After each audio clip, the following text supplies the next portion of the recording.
Our speaker is Maria Ramos-García from South Dakota State University, United States. Today, she presents her talk on the topic, Love Relationships in Urban Fantasy with Female Protagonists in the 21st Century. Maria Ramos-García is a professor of Spanish in the School of American and Global Studies at South Dakota State University. In recent years, her research has centered on paranormal romance and urban fantasy written in English in the 21st century. Maria Ramos-García co-edited the volume Love, Language, Place, and Identity in Popular Culture, Romancing the Other. She authored the chapter on Paranormal Romance and Urban Fantasy in the edited volume, the Routledge Research Companion to Popular Romance Fiction. Maria has also taught honors courses on paranormal romance and urban fantasy and on diverse romance at her institution. Today, she will give a talk on the topic Love Relationships in Urban Fantasy with Female Protagonists in the 21st Century. The title of presentation is A Model for the 21st Century, Love Relationships in Urban Fantasy with Female Protagonists. A lot has been said lately about the crisis of masculinity. How is a man supposed to be powerful, exude testosterone, be a protector, and at the same time be caring and sensitive to the needs of his powerful, protecting, and independent female partner who exudes estrogen? The stereotype of the powerful woman being emasculating has one of its latest examples on the recently released film Barbie. I don't know if you have seen it. I was very disappointed. In recent years, with the new awareness about representation issues regarding race and gender, there has been more of an effort to portray healthier relationships between men and powerful women, although they remain rare. One example that comes to mind is the case of Henry and Elizabeth McCord in Madam Secretary, in which Tia Leone plays Secretary of State and Tim Daly, her professor of religion/CIA husband. Tudy Scott points out that pleasure and equality aren't mutually exclusive. Think Henry McCord, played by Tim Daly, Madam Secretary. Now, there is a hot, supportive, patient husband who authentically cares about his powerful wife's career and his family's success. The actor Tim Daly has declared in a CBS interview that I have guys come up to me all the time and say, "Thank God you're playing a competent man. Thank you for being someone who's, strong and can fix stuff where the house doesn't burn down if his wife goes away." Henry is strong, intelligent, and daring when needed, but he can also support his powerful wife, both intellectually and practically, to keep their household with 3 teenagers up and going when his wife's job demands her time. He keeps a balance between being a strong male figure and being a partner who graciously accepts being outranked and outpowered by his wife, while at the same time not losing any of his identity or agency and without resenting her elevated position. While these new role models appear in a relatively realistic TV show, there's a lot to say about that, what is going on in fact fantasy fiction? All alternative reality genres are a commentary on contemporary reality, dealing with issues that are hard to confront in a realistic setting or reflecting the anxieties and secret desires of its audience. In romance novels, September 11th saw the boom of paranormal romance, in addition to a significant number of romances with soldier heroes in contemporary romance. Paranormal romance was the perfect ground to deal with the other and with the realization that our world was more threatening and complex than the readers believed it to be before. At the same time, a parallel genre took off too, urban fantasy written by women with female protagonists. Although the genre was not new, the number of women who wrote urban fantasy grew exponentially in this period. Often confused with paranormal romance and as such dismissed by many critics, urban fantasy with female protagonists is its own distinct genre that shares with PNR, paranormal romance, a similar world building and the fact that both took off in the United States, I should specify, in the aftermath of September 11th.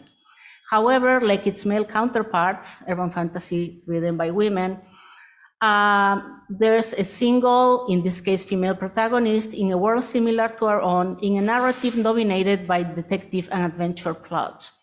What makes this series different from most detective/adventure narratives is the fact that the female protagonists find lifelong partners along the way, but continue being the action, kick-ass, that's the way they are normally called, heroines of their own stories. Urban fantasy with female protagonists view the love life of the heroines as a normal part of the maturity process that takes place along the series. However, the plots and book structures are not centered on the love stories. In fact, the protagonists may date different people before getting together with their future partner, and the courtship may develop over several different books, each of them with their own detective/adventure plot. Sorry, my mouth is completely dry. The protagonists usually begin as lone wolves, with solitary and unremarkable lives in spite of their already existing powers, and through their adventures they increase their power, create alliances, and acquire a prominent position as leaders in their society, always seeking peace and justice as their goals. It should be said that although they occasionally need to use violence, its use is measured and judicious, and their power comes more often through the alliances they make rather than through the use of force. So who are the men who love these women? For this paper, I have chosen 3 series by 3 prominent authors of urban fantasy with female protagonists. The first one, Patricia Briggs' series Mercy Thompson, started in 2006 ongoing, 14 books so far. And just to give you an idea of the success, I use as a proxy the number of ratings on Goodreads because it's almost impossible to find any official numbers. But make the equivalent would be this book sold at least 1 million copies if there are so many ratings. The next one, Ilona Andrews, who actually is not a person, but a married couple, male and female. The series Kate Daniels, who started in 2017 and supposedly ended in 2018, but I wouldn't swear to that. 10 books and many short stories. And as you see, the first book also has 124,000 ratings on Goodreads. And finally, Kim Harrison, The Hollows. The protagonist is Rachel Morgan, which started very early in 2004 and is still ongoing, 17 books so far. The first book had 124,000 ratings. So going book by book, Mercy Thompson, who can turn into a coyote, marries Adam, the alpha of the local werewolf pack, and owner of a successful security company, while Mercy owns a car repair shop that barely makes ends meet. However, she counts with allies among the fairies, the vampires, mundane law enforcement, and as a child of Coyote herself, among the Native American magical beings in the area. At some point, in order to save lives, Mercy declares the Tri-City area where they live as a safe haven for all supernatural factions. And for political reasons, the Marrock, the leader of all North American werewolves, removes his protection from the pack, at least officially. So that obviously makes Adam much weaker than he was before. Adam has a teenage daughter, Jessie, of a previous marriage, and they adopt a child who had been trapped in Underhill, Fairyland, for centuries. The viability of biological children between werewolves and coyotes has been established, so they may still have children of their own with their extended longevity. Kate Daniels, I'm going real fast, sorry about that, but Kate Daniels begins her story as a mercenary who protects people from the magical monsters that appear out of nowhere in a post-apocalyptic Atlanta in which technology and magic alternate. So sometimes you can drive a car, sometimes you can't. She eventually marries Curran, the Beast Lord, the alpha of all the were animals in the area and one of the dominant powers in the city. Again, Kate, who begins as a nobody, establishes alliances and saves lives. At some point, it is revealed that Kate is the missing daughter of Roland, an ancient magician who takes over territories and imposes what amounts to a fascist dictatorship. In order to prevent her father taking over Atlanta, Kate magically takes control of the land herself. As a consequence, Curran has to choose between staying with Kate and maintaining his position as the Beast Lord, but without hesitation, he renounces his position and moves into town with Kate and their adoptive daughter, Julie. Soon, Kate gives birth to their son, Conlan, and Kate and Karen have to lead into battle all the magical forces of Atlanta together to defeat her father, who felt threatened by the birth of his grandson and tried to kidnap or kill him. Thus ends the supposed last book in the series, although there is a spin-off series with Julie as protagonist in which Karen and Kate continue their story and raise their child, as well as a number of short stories post-series, so it's possible more books will come.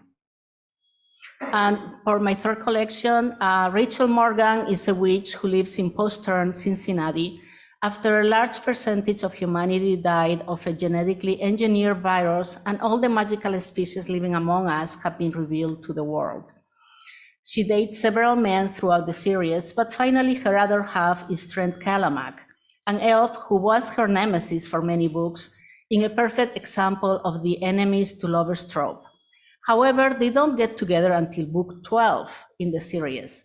Trent has to do a lot of soul searching and change his ways to become an appropriate partner for Rachel, and it cost him dearly, since as a consequence of the relationship, his standing among the elves suffers and he loses most of his significant fortune.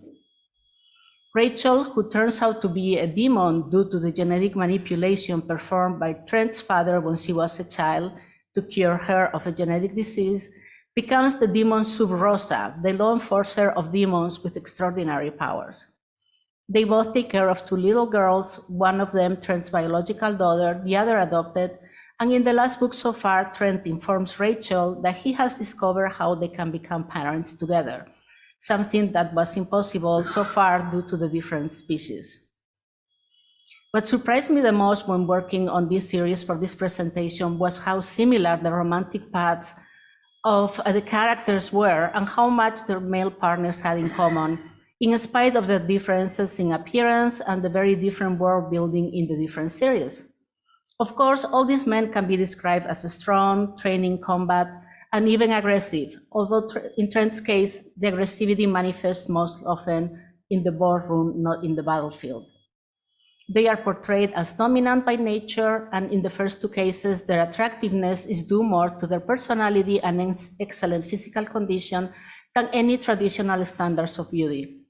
What diverges from the standard masculine stereotype is their control over their impulses, their care for those in their care, their concern, at least after they get involved with the protagonists, with ethical behaviors, not only to protect their own, but also with regards to others outside their circle. Most importantly, they grow through and with their partners and are willing to admit so. However, this growth translates not only in their treatment of their partner, which is stereotypical in romance novels, that they will become tame for their female other, but also in the treatment of all others.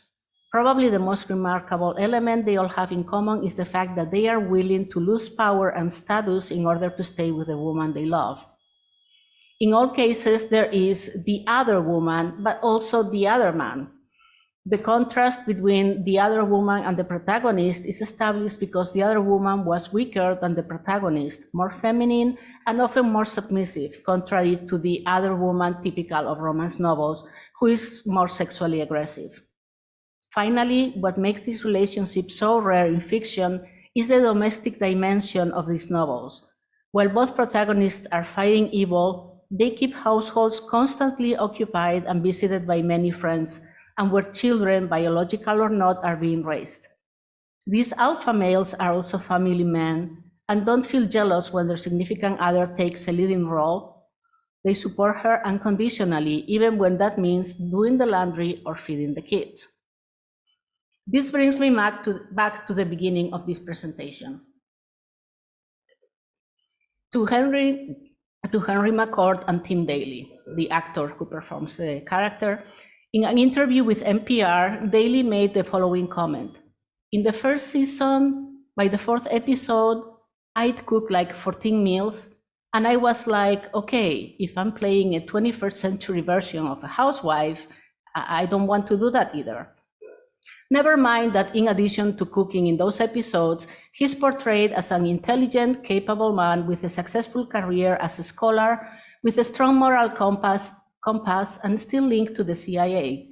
I would argue that we do have valid models of masculinity for the 21st century, but for the time being, they will remain easier to find in the realm of fantasy. Thank you.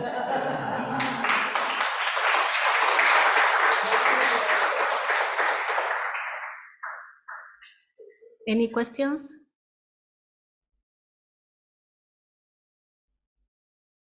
Okay, so if there are no questions, thank you very much, everybody, and we can close this session.